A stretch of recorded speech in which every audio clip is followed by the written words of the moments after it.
Good morning दोस्तों। तो कैसे हैं आप लोग? आप सभी की पढ़ाई कैसी चल रही है? हाँ, घर में रहिए, अच्छे से रहिए घर में और पढ़ाई कीजिए घर से ही। तो हम लोग स्टार्ट करते हैं। पिछले क्लास में हम लोग क्या पढ़े थे? पिछले क्लास में हम लोग पढ़ाई की दोस्तों, इलेक्ट्रिक फील्ड लाइन को कैलकुलेट कैसे किया जाता है कूलाम के नियम से। How to calculate electric field, विद्युत क्षेत्र का मान हम कैसे ज्ञात करेंगे कूलाम के नियम से, वो पढ़ाई किए।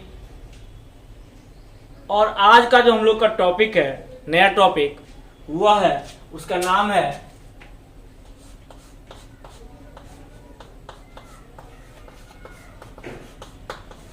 Electric field lines. इसका नाम है विद्युत क्षेत्र रेखाएं। यह टॉपिक आपको लग रहा होगा एक टॉपिक ये आया कैसे? ये इस टॉपिक का एंट्री हम लोग के सब्जेक्ट में कैसे हो गया?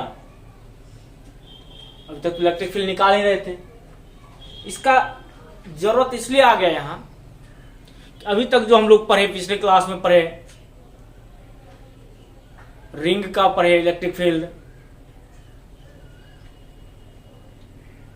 इन्फिनाइट रॉड का पढ़े, फिनाइट रॉड का पढ़े, सेमी इन्फिनाइट रॉड का होता है। इस सारे का इलेक्ट्रिक फील्ड होता है और सबका जो रिजल्ट लाए हम लोग, वह लाए कूलाम के नियम से। लेकिन कुछ ऐसे इलेक्ट्रिक फील्ड हैं जिसको हम भी कूलाम के नियम से ज्ञात का हो सकता है, लेकिन उसका कैलकुलेशन बहुत डिफिकल्ट हो जाता है। जैसे आपको पढ़ने मिलेगा सिलेंडर का, इन्फिनाइट सीट का, स्फेयर का। इन सारे का इलेक्ट्रिक फील्ड कैलकुलेट करने के लिए हम जो मेथड पढ़े उस मेथड से नहीं आएगा। उसके लिए आएगा लेकिन कैलकुलेशन थोड़ा टफ हो जाएगा। तो हम लोग को पढ़ना क्या पड़ेगा? Electric field line. जैसे हम इलेक्ट्रिक फील्ड लाइन पढ़ेंगे तो यहाँ से एक रास्ता पर मिलेगा मुझे सब्जेक्ट में अंदर एंट्री लेने का, वो होगा इलेक्ट्रिक फ्लक्स, विद्युत फ्लक्स। विद्युत फ्लक्स पढ़ लेंगे तो समझ में आएगा गॉस का नियम। क्या समझ में आएगा? गॉस का नियम। और गॉस का नियम पढ़ने के बाद हम उन सभी चीजों का निकाल सकते हैं जो यहां नहीं निकल पाया। आखिर इसकी इंपॉर्टेंस क्या है, क्यों जरूरत है? पहली बात, अगर इसको हम एग्जाम के नजरिया से देखें तो बिहार बोर्ड के लिए बहुत ही इंपॉर्टेंट क्वेश्चन है। आईआईटी में पूछा जाता है, जेई का भी के लिए इंपॉर्टेंट है, नीट के लिए भी इंपॉर्टेंट है। मतलब यह ऐसा टॉपिक है जो हर एग्जाम को अपने अंदर, मतलब हर एग्जाम में इसका अहम योगदान है। बिहार बोर्ड में तो आता ही आता है, यहां से आ जाता है, बिहार बोर्ड क्वेश्चन आ जाता है। यहां से एक क्वेश्चन तो शॉर्ट बन जाता है, दो क्वेश्चन कहा जाता है कि इलेक्ट्रिक फील्ड लाइन की प्रॉपर्टी लिखें, विद्युत क्षेत्र रेखाएं की गुण को लिखें, तो गुण के बारे में भी आ जाता है। और आ जाता है आपको यहाँ इसके गुण के अलावे एक क्वेश्चन अभी आता है यहाँ शॉर्ट क्वेश्चन, इसी के प्रॉपर्टी से निकाल के क्वेश्चन पूछा जाता है। बिहार बोर्ड तक मुझे लगता है कि 2 से 3 बार 4 बार क्वेश्चन पूछ चुका है। जेई भी तो आता ही आता है क्वेश्चन, नीट के लिए भी इंपॉर्टेंट है। मतलब इसको अगर हर नजरिए से देखें, एग्जाम के नजरिया से, पढ़ने के नजरिया से, कॉम्पिटिटिव एग्जाम के नजरिया से, सब नजरिए से देखा जाती है, बहुत ही इंटरेस्टेड टॉपिक है। इसको पढ़ना है। आखिर पढ़ना कैसे है, इसका कॉन्सेप्ट आया कैसे? तो कॉन्सेप्ट का आधार तो वही है कि जिस चीज को हमने प्राप्त नहीं किया उसका रिजल्ट इससे प्राप्त हो जाएगा। क्योंकि अभी तक जो हम लोग पढ़े इलेक्ट्रिक फील्ड कैलकुलेशन के कितने मेथड, 2 मेथड बताया गया था आपको। इलेक्ट्रिक फील्ड कैलकुलेशन करने के कितने मेथड बताए गए? 2 मेथड। पहला मेथड था हम लोग का कूलाम्स लॉ, दूसरा था गॉस लॉ। कूलाम्स लॉ हमने पढ़ा, कूलाम्स लॉ में निकाले, एफ पहले निकालते थे के क्यू बार स्क्वायर, फिर इसमें टेस्ट चार्ज से भाग देते थे, इलेक्ट्रिक फील्ड निकल जाता था। ऐसा हम लोग पढ़े सब चीज। लेकिन गॉस का लॉ, लेकिन इसमें इसके द्वारा हम लोग निकाले इलेक्ट्रिक फील्ड, वह निकला स्फीयर का, रिंग का निकला। दूसरा निकाले हम लोग फिनाइट रॉड का, फिर निकाले इनफिनाइट रॉड का, सेमी इनफिनाइट रॉड का भी निकलता है। इन सारे चीज का निकला। लेकिन कुछ ऐसे हैं जैसे स्फीयर हो गए। स्फीयर में क्या होता है, दो होता है स्फीयर, एक होता है सॉलिड स्फीयर, एक होता है हॉलो स्फीयर, एक होता है खोखला गोला, एक होता है ठोस गोला, उसका निकालना पड़ेगा। फिर अनंत समतल चादर, इनफिनाइट प्लेन शीट का, या फिर निकालना पड़ेगा सिलेंडर का, बेलन का। इन सभी का इलेक्ट्रिक फील्ड जब निकालेंगे, विद्युत क्षेत्र जब निकालेंगे, उसके लिए मुझे आसान तरीका जो मुझे निकल जाए, उसके लिए किसका यूज मुझे करना पड़ेगा, वो यूज करना पड़ेगा मुझे गॉस लॉ को। अब गॉस लॉ कैसे जानेंगे, तो गॉस लॉ को समझने के लिए पहले मुझे विद्युत फ्लक्स को समझना पड़ेगा। गॉस लॉ को समझने से पहले मुझे विद्युत फ्लक्स समझना पड़ेगा, और विद्युत फ्लक्स समझने से पहले मुझे इलेक्ट्रिक फील्ड लाइन समझना पड़ेगा। Are you understand? क्या समझ में आ रही बात? फ्लक्स समझने से पहले किसको समझना पड़ेगा, इलेक्ट्रिक फील्ड लाइन का। और ये बहुत ही इंपॉर्टेंट क्वेश्चन है, आप लोग अपने कॉपी में यहां लिख लीजिएगा, important short plus objective. Bihar board वाले जितने बच्चे हैं सभी लिख लो। क्या लिखना, इंपॉर्टेंट शॉर्ट प्लस ऑब्जेक्टिव। यहां से क्वेश्चन आता है, ऑब्जेक्टिव भी क्वेश्चन बनता है, लेकिन शॉर्ट के लिए सबसे इंपॉर्टेंट क्वेश्चन है, बहुत इंपॉर्टेंट क्वेश्चन है। लिख लिया। अब दूसरी बात आता है कि यह है क्या, विद्युत क्षेत्र रेखा क्या है। पहले तो इसका आधार मुझे समझ में आया कि ये क्यों पढ़ना है। अब ये जानना है कि यह विद्युत क्षेत्र रेखा क्या होता है। विद्युत क्षेत्र रेखा जो है भाई, सबसे पहली बात, इसका कॉन्सेप्ट माइकल फैराडे ने दिए। कौन दिए? It was given by Michael Faraday. Michael Faraday ने बताया। माइकल फैराडे का कॉन्सेप्ट इंडक्शन में पढ़ेंगे आगे, जहां से हम लोग जनरेटर के बारे में पढ़ते हैं, वहां पढ़ने के लिए मिलेगा फिर। लेकिन यहां भी उन्हीं का योगदान है, इस फील्ड में भी। यहां जो बताया, इस यहाँ किसने बताया, माइकल फैराडे ने। पहले ये बात, एक बात सबको याद रख लो कि यह किसने दिया, माइकल फैराडे ने। क्या याद रहा सबको?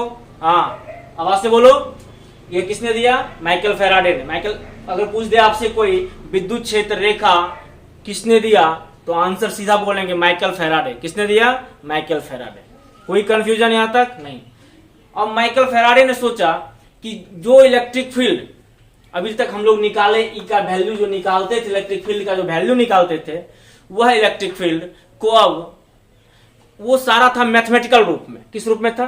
मैथमेटिकल रूप में। मतलब सबका गणितीय रूप रिजल्ट आता था। जो उसको निकालने के लिए हमने जो प्रोसेस यूज किया, वह यूज किया टेस्ट चार्ज को रख के, कि एक पॉइंट चार्ज है, उससे कुछ दूरी पर हमने टेस्ट चार्ज रखा, पॉजिटिव टेस्ट चार्ज रखा। इसके कारण जो प्रतिकर्षण का बल लगा, आकर्षण का बल लगा, प्रतिकर्षण का बल लगा, उसमें वह निकला बल, और बल में जब टेस्ट चार्ज से भाग दे दिए, मुझे इलेक्ट्रिक फील्ड निकला। ये सारे प्रोसेस जो निकाला गया मुझे, ये सारे प्रोसेस किसके हैं?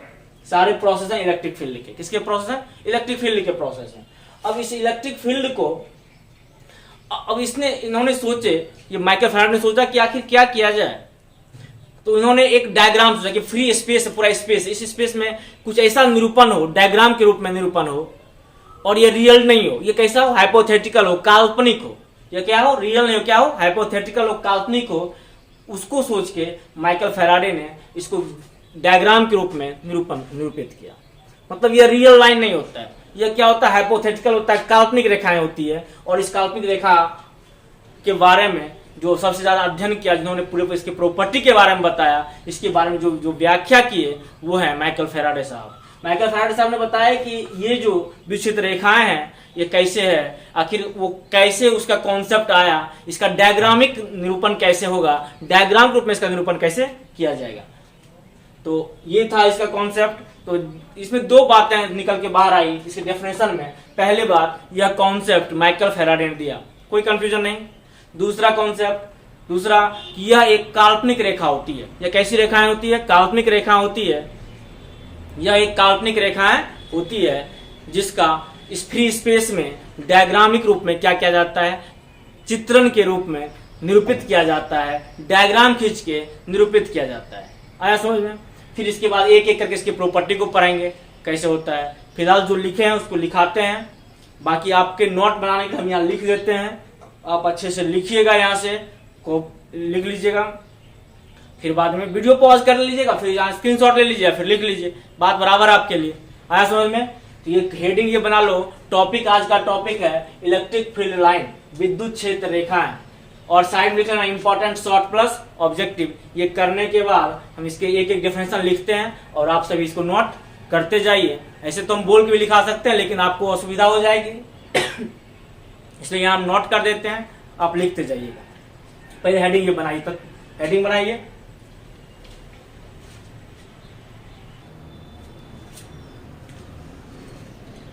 नोट कीजिए इसको, विद्युत क्षेत्र रेखाएं, इसको EFLS भी बोलते हैं हम लोग शॉर्ट में, इलेक्ट्रिक फील्ड लाइंस। क्या बोलते हैं? Electric field lines. कॉन्सेप्ट बारे में लिखे हैं कि EFLS कौन दिया था? माइकल फैराडे ने दिया। कौन दिया? माइकल फैराडे ने।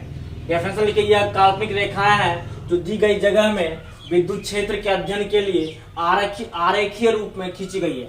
आरेखीय मतलब डायग्राम में के रूप में खींची गई। कौन बताया? माइकल फैराडे ने किया। आगे लिखे हैं, विद्युत क्षेत्र रेखा वह काल्पनिक वक्र या सीधी रेखा है जिसे किसी भी बिंदु पर खींचे गए स्पर्श रेखा उस बिंदु पर विद्युत क्षेत्र की दिशा को निरूपित करता है। उस बिंदु विद्युत क्षेत्र की दिशा को निरूपित करता है। यही पढ़े भी हम, इसको नोट कीजिए। अब इसके एक एक गुण के बारे में चर्चा करेंगे। कुछ गुण है, इसके प्रॉपर्टी है, उसके बारे में हम लोग चर्चा करेंगे। फिलहाल इसको पहले आप नोट कीजिए, आप पहले इसको नोट कीजिए अच्छे से। इसको मिटाते हैं, फिर इसके प्रॉपर्टी को लिखते हैं। आप लोग नोट कीजिए अच्छे से, स्क्रीनशॉट ले लीजिए या फिर नोट कर लीजिए।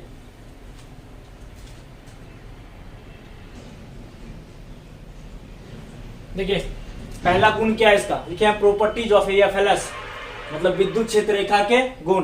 पहला है, विद्युत क्षेत्र रेखा धन आवेश से प्रारंभ होती है और ऋण आवेश पर समाप्त होती है। मतलब ये पॉजिटिव चार्ज है, इस पर से क्या होती है?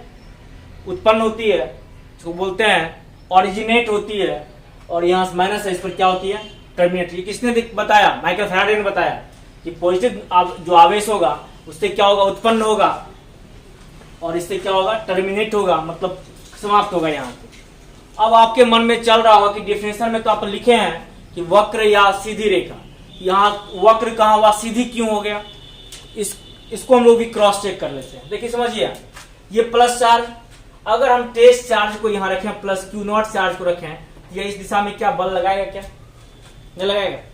पढ़े थे हम लोग कि अगर प्लस चार्ज के सामने अगर टेस्ट चार्ज रख दें तो जो इलेक्ट्रिक फील्ड का जो डायरेक्शन होता है रेडियली आउटवर्ड होता है, बाहर की ओर होता है। तो उस कंडीशन में अगर यहाँ प्लस Q0 चार्ज रख दें, इसके और इसके कारण प्रतिकर्षण का बल इस दिशा में लगेगा और ये लाइन कैसा होगा? स्ट्रेट होगा। आया समझ में? वही कंडीशन यहाँ भी है, यहाँ माइनस चार्ज है, यहाँ प्लस चार्ज रखेंगे, क्या करेगा? अट्रैक्ट करेगा, आकर्षित करेगा ना। यहाँ माइनस चार्ज है, ये यहाँ टेस्ट चार्ज रखेंगे प्लस Q0, तो प्लस और माइनस क्या करेगा? आकर्षण होगा। ये रेखा कहाँ आई? अंदर की ओर आई। सबका लॉजिक है, ऐसे कुछ नहीं है अपने मन से कुछ भी खींच दिए, ऐसा नहीं है, सबका है। आया समझ? इसको नोट कीजिए, लिखिए। दूसरी प्रॉपर्टी को हम लिखते हैं, फिर उसके बाद समझाते हैं उस प्रॉपर्टी को। आया समझ ये बात? इसको नोट कीजिए पहले आप।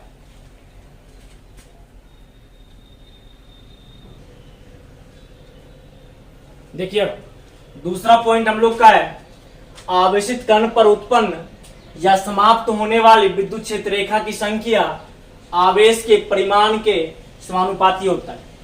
आवेशित कण पर उत्पन्न या समाप्त होने वाली विद्युत क्षेत्र रेखा की संख्या आवेश के परिमाण के समानुपाती होता है। तो number of electric field lines समानुपाती होता है आवेश के। अब ये क्या कह रहा है, इसको समझना चाहिए, इसको समझना चाहिए। कह क्या रहा है? ये बता रहा है कि इसे मान लेते हैं, हम लेते हैं एक आवेश लिए, Q बराबर 10 कूलम माइक्रो कूलम, दूसरा लिए Q बराबर 20 माइक्रो कूलम, तीसरा लिए Q बराबर 30 माइक्रो कूलम। ऐसा आवेश लीजिए। हम स्वतंत्र हैं, रेखा खींचने के लिए हम स्वतंत्र हैं, ऐसा कोई नियम ही नहीं। देखो अगर यह रियल लाइन होता तब इसके कोई पैरामीटर होता, अगर यह रियल लाइन होता, वास्तविक रेखा होता, तब इसका कोई एक निर्देश होता है, एक स्टैंडर्ड होता है, एक पैरामीटर होता है कि इसके हिसाब से खींचा जाएगा। क्योंकि यह काल्पनिक रेखा है इसलिए इसका कोई पैरामीटर नहीं है, वो मेरे ऊपर डिपेंड कर रहा है, आपके ऊपर डिपेंड कर रहा है, हम इसको खींच कैसे सकते हैं। अगर हम मान लो 10 माइक्रोकूलाम का लिया गया, इस 10 माइक्रोकूलाम के आवेश, इस 10 माइक्रोकूलाम के आवेश प्लस क्यू है, हमने सोचा, इसको नोट कर लिया नहीं, समझो इसको, इसमें कहता क्या है।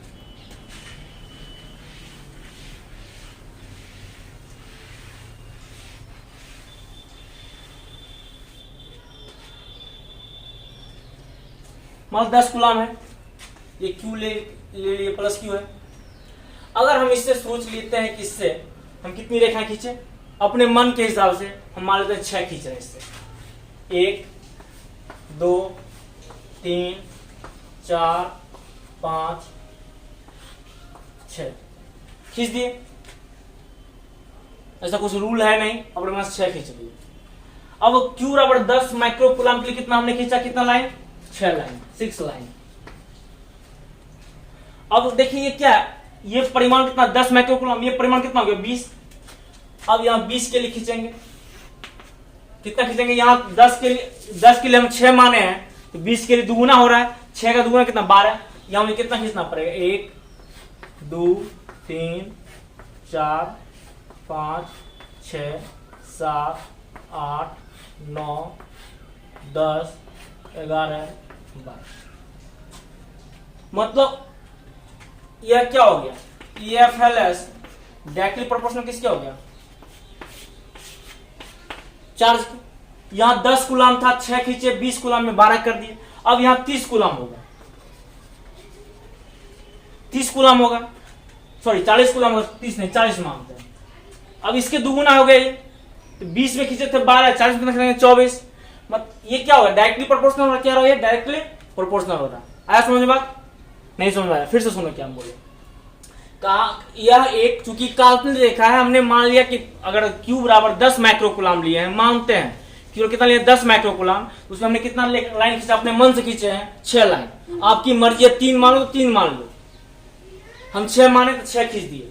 जब इसमें 6 खींचे तो उसके हिसाब से ये 20 कूलाम है, 20 माइक्रोकूलाम है, 20 दुगुना हो रहा है 10 के हिसाब से, तो इसका लाइन भी संख्या तो बढ़नी चाहिए क्योंकि डायरेक्टली प्रोपोर्शनल हो रहा है, समानुपाती हो रहा है। तो अगर यहाँ 6 था तो यहाँ कितना हो गया 12 हो गया, अगर यहाँ 40 है तो ये कितना हो जाएगा 24 हो जाएगा। मतलब ये क्या होता जाएगा, बढ़ते चल जाएगा। क्या अब आया समझ में, लिखना है इसको नोट कर लो क्योंकि ये समझ में फिर आएगा कैसे परिमाण के समानुपाती होता है। नोट करना कर ले।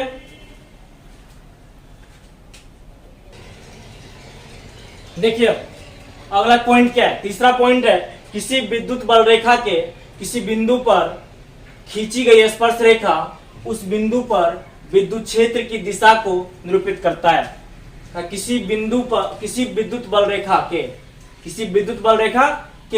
किसी बिंदु पर खींची गई स्पर्श रेखा उस बिंदु पर विद्युत क्षेत्र की दिशा को निरूपित करता है। स्पर्श का टेंजेंट की बात कर रहा है। मान लीजिए इलेक्ट्रिक फील्ड लाइन है, ये खींच दिए, इसके एक पॉइंट हमने क्या माना P, और इस पर जो स्पर्श रेखा खींचेंगे, इस पर टच करते हुए जो रेखा खींचेंगे, यह क्या बताएगा, इलेक्ट्रिक फील्ड के दिशा को बताएगा। क्या बताएगा, ये इलेक्ट्रिक फील्ड के डायरेक्शन को बताएगा। आया समझ में, इसको नोट करें। अगले पॉइंट को तो नोट कीजिए। अगला पॉइंट देखते हैं क्या है।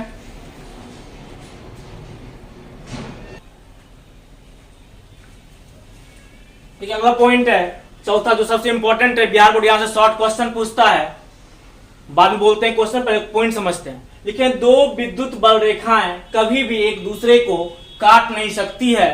यदि दो विद्युत बल रेखाएं एक दूसरे को काटती है तो प्रतिच्छेद बिंदु पर दो स्पर्श रेखाएं होगी। इसका अर्थ है कि इस बिंदु पर विद्युत क्षेत्र का दो मान है जो कि संभव नहीं है। देखिए दो विद्युत क्षेत्र रेखाएं है, एक ये रहा पीला वाला, एक है ब्लू वाला। इस पीले वाले पर इलेक्ट्रिक फील्ड होगा इधर और इस पर इलेक्ट्रिक फील्ड होगा इधर। इलेक्ट्रिक फील्ड कैसे खींचते हैं, अभी टेंजेंट के बारे में बात किए तो उसी के हिसाब से खींचते हैं। जब ऐसा होगा तो या तो ये पॉसिबल है या तो फिर ये पॉसिबल है, दोनों एक साथ पॉसिबल नहीं है। This is not possible, this is not possible, यह पॉसिबल नहीं है। आया समझ में। मतलब दो विद्युत क्षेत्र रेखाएं से क्रॉस कभी करने वाला नहीं है। तो बिहार बोर्ड यहाँ से क्वेश्चन पूछता है कि क्या दो विद्युत क्षेत्र रेखाएं एक दूसरे को क्रॉस करती है? क्या दो विद्युत क्षेत्र रेखाएं एक दूसरे को क्रॉस करती है? हम आंसर लिखेंगे नहीं, दो विद्युत क्षेत्र रेखाएं एक दूसरे को क्रॉस नहीं करती है, क्योंकि यदि दो विद्युत क्षेत्र बल रेखाएं एक दूसरे को काटेगी तो प्रतिच्छेद बिंदु पर दो स्पर्श रेखाएं होगी। इसका अर्थ यह है कि इस बिंदु पर विद्युत क्षेत्र का दो मान है, जो कि संभव नहीं है। डायग्राम में दिखा देंगे, कोई कंफ्यूजन नहीं, नोट करो इसको भाई साहब।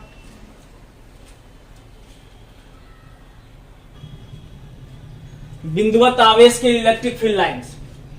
अब इसमें क्या है, अगर प्लस क्यू लेंगे तो बाहर एक निकलेगा, माइनस क्यू लेंगे तो अंदर क्या है, वही चेक करने का वही तरीका, टेस्ट चार्ज रखेंगे, पता चल जाएगा रिपल्सन होगा या अट्रैक्शन होगा। यहाँ कपल के लिए देखिए, एक प्लस क्यू है दूसरा माइनस क्यू है, इससे तो निकलेगा लेकिन यहाँ एंट्री ले लेगा। कैसे होगा इसको थोड़ा चेक कर लेते हैं। अगर यहाँ है प्लस क्यू चार्ज, अगर टेस्ट चार्ज यहाँ रखा जाए तो इसके कारण प्रतिकर्षण बल इधर लगेगा, यहाँ टेस्ट चार्ज इसके कारण आकर्षण का बल इधर लगेगा, रिजल्टेंट किधर होगा, इधर होगा। इसका मतलब ये इधर से आया, इधर एंट्री ले लिया। इसको दिखाना नहीं है, बस प्रूफ कर दिए। क्रॉस चेक होनी चाहिए, वही क्रॉस चेक कर दिया गया आपको कैसे हो रहा है, देख लो, बाकी कर लो अपने, नोट करो इसको। यहाँ समझो, यहाँ अगर यहाँ प्लस चार्ज है, यहाँ भी टेस्ट चार्ज करेंगे, प्लस प्लस प्रतिकर्षण बल और माइनस का आकर्षण बल, रिजल्टेंट इधर होगा वेक्टर के हिसाब से। देखिए अगला पॉइंट क्या है, छठा है क्षेत्र रेखाओं के लंबवत प्रति इकाई अनुप्रस्थ काट क्षेत्रफल में, अनुप्रस्थ काट क्षेत्रफल मतलब क्या, क्रॉस सेक्शन एरिया। अनुप्रस्थ काट क्षेत्रफल में रेखाओं की संख्या उस भाग में विद्युत क्षेत्र की तीव्रता के समानुपाती होता है। क्या कहा, क्षेत्र रेखाओं के लंबवत प्रति इकाई अनुप्रस्थ काट क्षेत्रफल, प्रति इकाई अनुप्रस्थ काट क्षेत्रफल में रेखाओं की संख्या उस भाग में विद्युत क्षेत्र की तीव्रता के समानुपाती होती है। मान लीजिए एक चार्ज है यहाँ Q, इसमें से इलेक्ट्रिक फील्ड लाइन क्रॉस किया है। हम क्या किए, हम लोग कैसे निकालते, E बराबर क्या होता है, KQ बाय R स्क्वायर। इसका मतलब E इनवर्सली प्रोपोर्शनल किसके होता है, R स्क्वायर का। मतलब R ज्यादा होगा, E का मान क्या होगा, घटेगा। अच्छा, हम इसको देखते हैं यहाँ से, जितना बड़ा क्रॉस सेक्शन एरिया यहाँ लिया गया, यहाँ देखिए इतना बड़ा क्रॉस सेक्शन एरिया, कितना लाइन क्रॉस कर रहा है, 1 2 3 4। मतलब अगर E1 बराबर कितना लाइन, 4 लाइन, और यहाँ की सेम जितना बड़ा ये है उतने बड़ा ये एरिया लिए हैं, यहाँ कितना लाइन क्रॉस कर रहा है, 2 लाइन्स। इसका मतलब क्या हो गया, E1 ज्यादा है और E2 क्या है, कम। दूरी बढ़ा, E का वैल्यू क्या होगा, घट जाएगा। इसलिए यहाँ रिजल्ट क्या आ गया आप हम लोग का, E1 क्या हो गया, ज्यादा, E1 ग्रेटर देन E2। इस पर एक क्वेश्चन भी है ऑब्जेक्टिव, क्या कहा इसमें को देखो क्वेश्चन फिर से। जितना बड़ा एरिया यहाँ लिया गया है, सेम एरिया इतना लिया गया है, यहाँ इस नजदीक वाले भाग में अधिकांश इलेक्ट्रिक फील्ड निकल रहा है, लाइन EFLS निकल रहा है, 1 2 3 4 देखे यहाँ, सेम एरिया यहाँ रखे थे, कितना निकला, 2 निकला। मतलब कि किस पर डिपेंड करता है, अनुप्रस्थ काट क्षेत्रफल के क्या होता है, रेखाओं की संख्या उस भाग के विषय की तीव्रता क्या होता है, समानुपाती। दूरी बढ़ा, क्षेत्र रेखा घटा, दूरी बढ़ा, E घटा। आया समझ में, नोट कीजिए इसको, लिखिए अच्छे से, नोट कीजिए।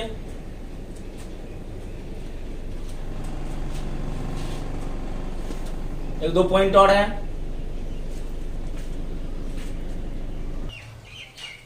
देखिए नेक्स्ट क्या है, 7वां पॉइंट है, फ्री स्पेस में विद्युत क्षेत्र रेखा कंटिन्यूअस रेखा होती है। फ्री स्पेस में विद्युत क्षेत्र रेखा कंटिन्यूअस रेखा होती है। 8वां है, विद्युत क्षेत्र रेखाएं बंद लूप नहीं बनाती है या विद्युत क्षेत्र की संरचनात्मक कंजर्वेटिव प्रकृति के अनुकूल होती है, या विद्युत क्षेत्र क्या लिखे हैं, विद्युत क्षेत्र रेखाएं बंद लूप नहीं बनाती है। बंद लूप क्या होगा, इस तरह का घेरा, वो बनाती नहीं है।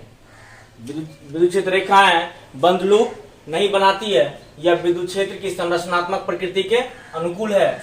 नमा लिखे हैं, आवेशित चालक से निकलने वाली क्षेत्र रेखाएं चालक के तल के लंबवत होती है। आवेशित चालक से निकलने वाली क्षेत्र रेखाएं चालक के तल के लंबवत होती है। और 10वां लिखे हैं पॉइंट, विद्युत क्षेत्र रेखा समविभव तल के लंबवत होती है। विद्युत क्षेत्र रेखा समविभव तल के लंबवत होती है। ये 10 पॉइंट है, आप लोग नोट कीजिए और इसको याद कर लीजिएगा। अगर याद कर लेते हैं तो आपको बिहार बोर्ड के एग्जाम में, इंटर के एग्जाम में जो बैठेंगे आप लोग एग्जाम में, वहां आपको एक क्वेश्चन मिल सकता है पढ़ने के लिए, देखने के लिए वहां मिल सकता है, आप उसको आसानी से सॉल्व कर देंगे। आया समझ में? इसको अच्छे से नोट कीजिए। देखिए यहाँ पे लिखे, नोट कीजिए अच्छे से। और आप लोग एक काम करते रहिए, वीडियो देखते रहिए कंटिन्यू। पढ़ने का सबसे बेस्ट साधन है ये। नोट कीजिए इसको और अपने दोस्त को लोग को भी बोलिए, सबको बोलिए। इस एरिया में जितना है सबको मिलेगा, फायदा मिलेगा इससे, क्योंकि हिंदी मीडियम में इस तरह कहीं नोट नहीं मिलने वाला आपको है। देखिए नोट कीजिए।